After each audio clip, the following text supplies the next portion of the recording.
All right, hey guys, here we are, hole 8.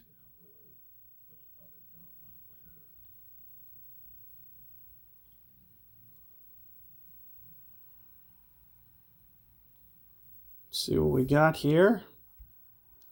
Straight side wind. So one of the things that you may want to do, you'll see if I go over this way, I'm going to have kind of angled into the wind. This is going to be more of a tailwind if I go over this way. So you have to just kind of decide what you want out of those two options. You may want to let topspin kind of dictate, if you can't get this out as far as you want, which I really can't, it may not be the best idea to go out to the right here. So what I'll typically do is maybe go just a little bit more aggressive. You see that I'm kind of going towards that north edge. 5 rings, a little bit of curl, perfect ball.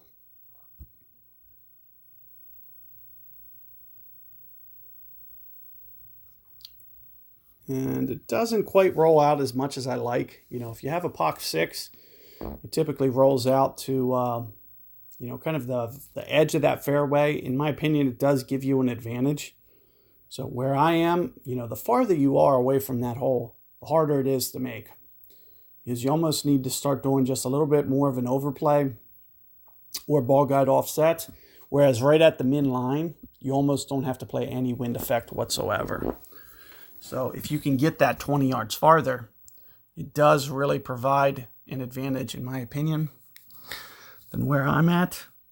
15 yards can make all the difference. I'm going to be more at mid-club distance instead of min-club. So it does just kind of change things just a little bit.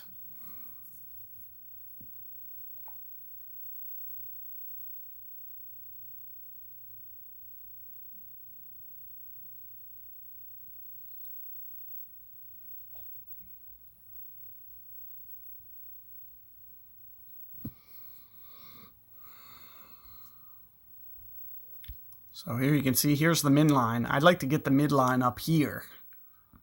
Is what I like to do.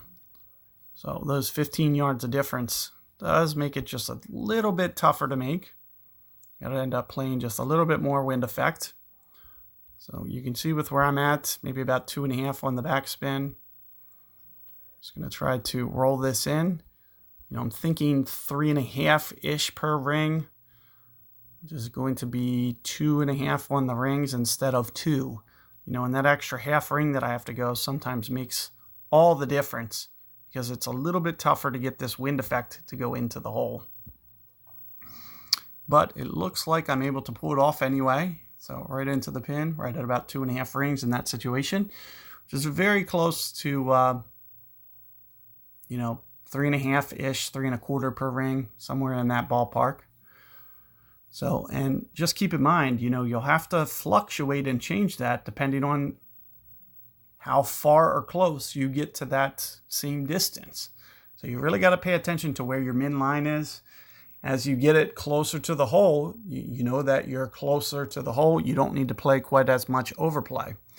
If you're a little bit farther than the spot that I just was, you're going to have to play more wind effect and you're going to have to play more rings. So just make sure that you're always thinking about that and never just going the same ring adjustment. That's one of the most common mistakes, is to play too statically and just do the same thing each and every time, where you always need to concentrate on where your distance is and what your proximity is to the hole. It's going to change the way that you need to play the rings each and every time. So hopefully you're able to get that dialed in. Good luck, and I'll see you guys on 9.